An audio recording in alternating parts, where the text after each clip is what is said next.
T.S. Bell. I'm an artist and a researcher based here in Dumfries, and I've been working with show people and the shows for about 10 years, so since 2013. And I was just sharing something that I only learned this past year, actually, or it kind of settled into my head in a different way in the past year. And that is that there's only a handful of street fairs in Scotland left. So there's lots of fairs, but there's only, I think, 6 street fairs, and Dumfries has 2 of them because of the March Fair and the September Rood Fair. So a lot of show families will start their the season of the shows runs from April to October, basically September, October. So a lot of show families will start their season here in March or April. Sorry, I guess the season starts in March or April. So they'll start here in March and then they'll end here in September. So a lot of show families Dumfries has a really special place in their hearts. And even though they're from elsewhere and they're traveling from all over Scotland and even the north of England to come and operate here, many families that I've spoken to will say, like, when we're coming down to Dumfries, often from kind of Central Belt, we feel like we're coming home. Or, I've had other show families tell me, like, oh, we do all of our shopping at Barber's, every year. Like, can you imagine? I thought that was amazing. So we come to Barber's, we do the Christmas shopping is at Barber's, even though they're not from nearby necessarily, they're traveling from Edinburgh or something, but they come here because they have that memory. They'll do a lunch, they'll go around the town, and I think a lot of different show families have very special ways that they have that Dumfries is a really special place in their heart.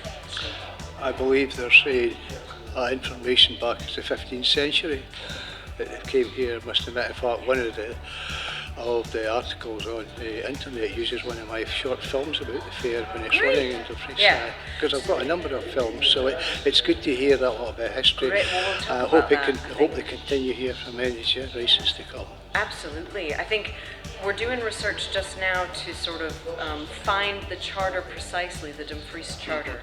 And there is quite a bit to say more about that, but what I can say in terms of the date that you just shared, 1500s, so McDowell's History of Dumfries does talk about the fair in 1530 something. Forgive me, I'm an artist, not an actual historian, so I give myself the grace to not remember precise dates.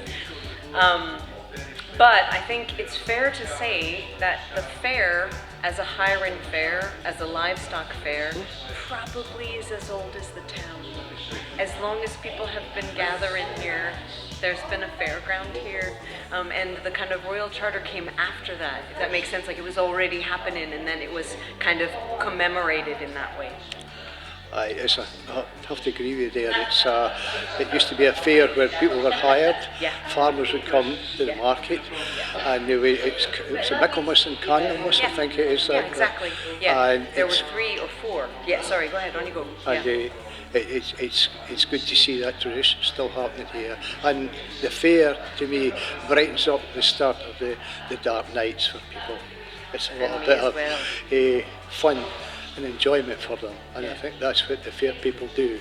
In fact, some of them said they've been coming here, our farmers have been coming here for about 7 generations. More, probably. I mean, truly more. So it's fascinating because I think, at least 7 generations. I think some of the families who are operating, and actually some of the families are operating on the same bit of ground, or quite near the same bit of ground as their great grandparents, or their, it's quite an incredible history in all of those ways. Well, hopefully, as I say, they'll be on the sands for generations to come. That is what we are working towards. So I'm co-chair of a charity called Fair Scotland, which is working with show people to promote the heritage of the fairs across Scotland and advocate for their future.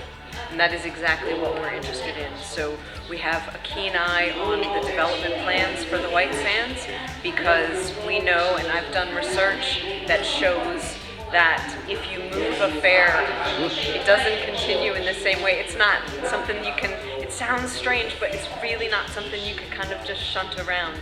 And there's actually a lot of really good evidence for that. So, for example, if you look at Glasgow Fair on the Glasgow Green, it has been moved and moved and moved for literally more than a decade now. And it's not even a community at this point. It's a tiny wee thing that has very little pull in terms of the communities around it. It's a shame. Thank you very much for that. So That's very welcome. kind of you. Thank you.